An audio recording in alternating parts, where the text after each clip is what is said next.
Die heeft een klap op het oog gekregen en het oog is een beetje beschadigd.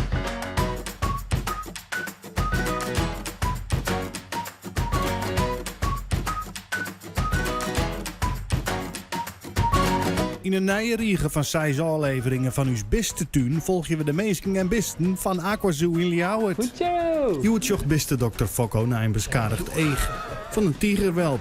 Iets te hut ons stoeien west. De bouw van het nieuwe Churchill-gebied is in volle gang. Alleen nog de laatste betonwijn krijgt meleur onderwijs. Nou ja, de beton wordt hard, dat gaat mat leeg.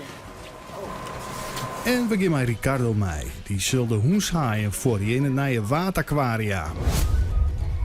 Nou, wij doen dat nu zo'n 3 keer in de week. En dat heeft ermee te maken met dat ons visbestand, we hebben niet superveel vissen. En het zijn ook koudbloedige dieren uiteraard.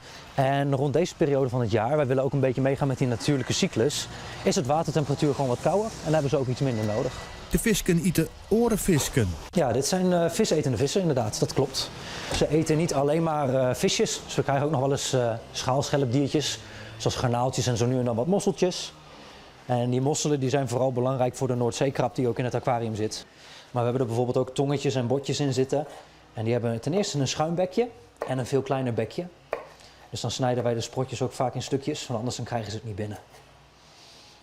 De aquaria die zijn inderdaad van, er zit zout water in natuurlijk, want het zijn ook Noordzeevissen, dus die komen in het zoute water voor. Dat maken wij van tevoren aan als we moeten verversen, dat zoute water. En dan vervolgens kunnen wij het aquaria verversen. Meestal doen we dat zo met een 600 liter per keer. En dat doen we dan een paar keer in de maand.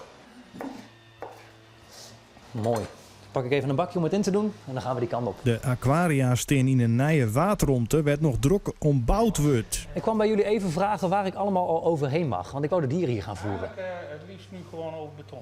Ja, helemaal goed. Dan gaan we dat doen. Vanaf vandaag. Super, dankjewel. De dieren zijn al wel een beetje te zien. Ze zijn wel wakker. Het is nu wel een beetje donker voor ze, omdat de lichten een beetje afgedekt zijn. Maar dit zijn onze 2 hondshaaien. En dit zijn eigenlijk gewoon kleine haaiensoorten die jagen op kleine schaal- en schelpdieren in het wild. Daar hebben ze ook een gebit voor. Die bestaat namelijk uit maalplaatjes. Dat zijn hele platte tandjes. En als die mij in mijn vingers zouden bijten, doet het dus ook helemaal niet zeer. Maar die tanden zijn dus wel ideaal, omdat ze er zoveel hebben voor het openbreken van schaal- en schelpdiertjes. Ricardo had een hele lange pincet waar hij de visken mee voort. Dan pakken ze het aan. Dat zijn ze gewend. En als ze dan medicatie hebben wij nog nooit eerder aan deze dieren hoeven te geven. Maar we geven wel supplementen bij, zodat ze geen tekorten krijgen. Maar stel dat ze eventueel wel een keertje medicatie zouden moeten hebben, kunnen we dat ook op deze manier aanbieden, omdat ze dat al gewend zijn. Nog niet. Het heeft altijd even nodig voordat ze het doorhebben. Kijk, dat is hem. We gaan nu wel weer richting de tijd van het jaar dat de watertemperatuur binnenkort weer omhoog mag. Nu zit hij ongeveer rond de 10 à 12 graden. En meestal tijdens de zomerperiode dan hebben wij hem zo ongeveer op de 15 graden bij de aquaria. Heb je honger? Beste dokter Fokko is in de beste tuin. Want er is een tiergewelp met een reet eeg.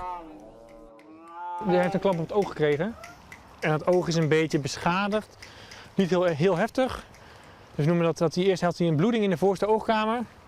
Maar het oog is zo gezwollen dat de slijmvliezen nog een beetje om het oog heen zitten. En het zou best kunnen zijn dat een van dit stukje slijmvlies is vastgegroeid aan het oog.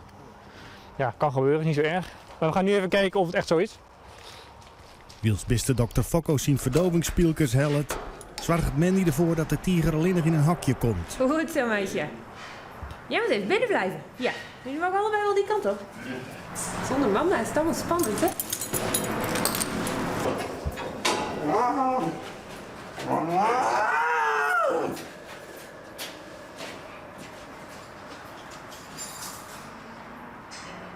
De tigers zijn een heel stuk grutter worden en daarom maakt de beste dokter een verdovingspielke kleer. Goed zo. En weg, weg. Kijk je naar weg, eruit, hup. Je moet al je fot wezen, want bij stress werkt de verdoving minder goed. Ik ga gewoon even uitgebreid naar het oog kijken. En dan voornamelijk even kijken of dat stukje slijmvlies waar ik bang voor ben vastgegroeid. Als dat een beetje makkelijk los te prepareren is, gaan we dat proberen. Maar ik ben geen oogarts. Als het lang duurt of ik denk ik vertrouw het niet, dan spuiten wij weer wakker. En dan komen we gewoon over een tijdje terug met de oogarts. Mag die het doen? Ik dacht even dat ze dit deed. Mandy toch dat ze nog een beetje wekker wie. Doe het gewoon nog een keer. Zou jij voor mij Rob deze mee willen open doen? En dan ook die deur. Dat we in ieder geval altijd op 2 plekken eruit kunnen. Mag even. Ik wil op 2 plekken eruit kunnen. Het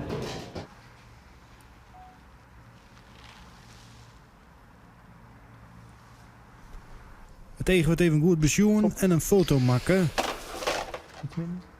Ja, daar ben je. Hier moet hij de ergens.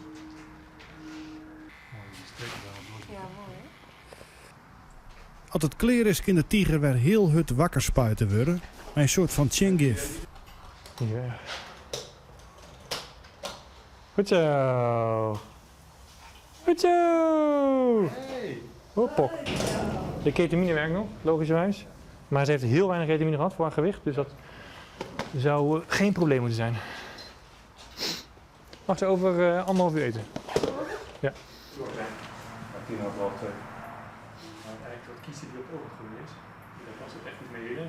Het rede eeg van de knokpartij ziet hem zelf weer helemaal heeld. Zonder dat er een eegarts om te pas kwam is. Wil ik het graag horen. Ruud en Dieneke beneven op een paard met de Bearsbaan. Omdat mijn dochter gaat verhuizen, moesten we ze even vermaken. Ze binnen is een beetje fotjaag uit het Maki verbleeuw. Ja, nee, ze hadden een krentenbol en toen gingen we de ringstaartmaakjes, die kwamen al aangehobbeld zo van, oh, dat lusten wij ook wel. Dus ik zei, nou, we gaan gauw hier zitten, dan zijn we uit het hok. En dan kunnen we hier even rustig zitten eten. Ja, dan heb je die andere maakjes die hier komen. Veel makies gaan maar hut naar je waardgebied. Want er is Anton aan het bouwen. Om het decor van de waardexpositie die het vreed kleerwijzen mat. Dat moet vrijdag klaar zijn. Ja, dus als je er nu naar kijkt, dan denk je dat gaat nooit gebeuren. Maar wij hebben het strak in de planning.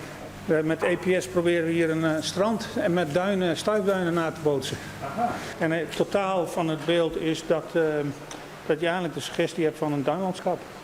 En waar die vogels doorheen vliegen. Ja. Op de bouwplaats is ontwerper Rick Merks druk dwanden bij Marten de Jong om Westjen te lezen.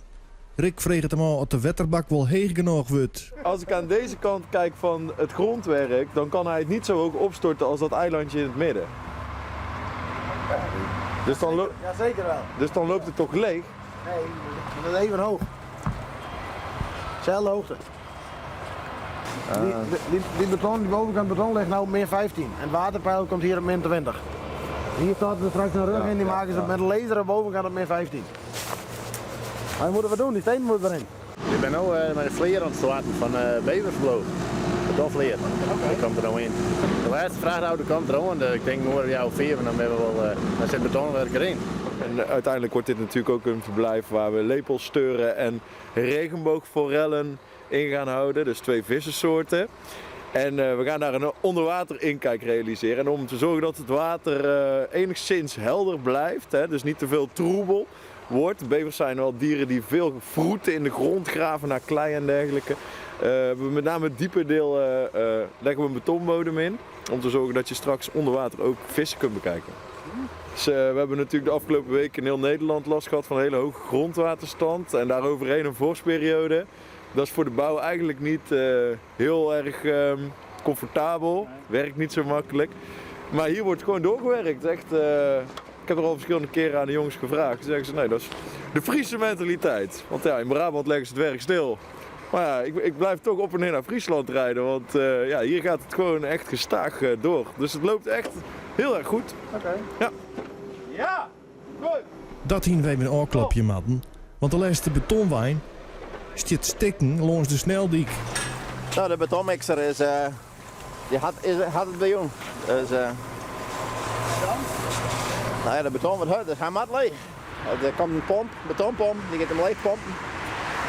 Hydrauliekpakket wordt oorsluiten, dat de trommel weer draaien kan. En dan wacht hij. Die auto bezinnen we de kapotte auto en dan pomp ik het weer in een hele auto. In de bedoeling. Hessel Botma is net zo gauw in een stress. Maar in het werk ook het wijzen. Nee. De eerste man nog wat je erin. Het beton is wel wat hudder worden, maar ze kunnen in de laatste ronde ook net samen wetter erbij gooien. Beetje zin valt wat je hoort, maar komt er wat in. Ja. Dus nee, het wordt mooi.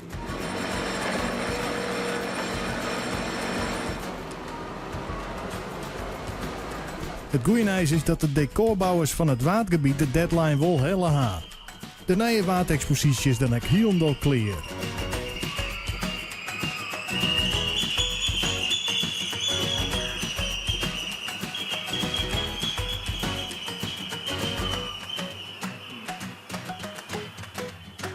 Zo ga ik naar de volgende aflevering van uw beste tuin. Want dan komt er een auto vol stiekelbarigen naar de beste tuin. Die we uitzetten. Ik moet een stjonkbist vangen. En dat is net helemaal zonder gevaar op stjonkerij. Meestal valt het heel erg mee. Meestal wel mee, maar we hebben wel eens meegemaakt dat het wel verkeerd ging. Ja? Ik ben nieuw hè, en dan moet je even... Ze worden de eerste keer stinkdieren vangen, dus ik hoop dat ze zich rustig houden, zeg maar. Daar is hij. Ja, ja.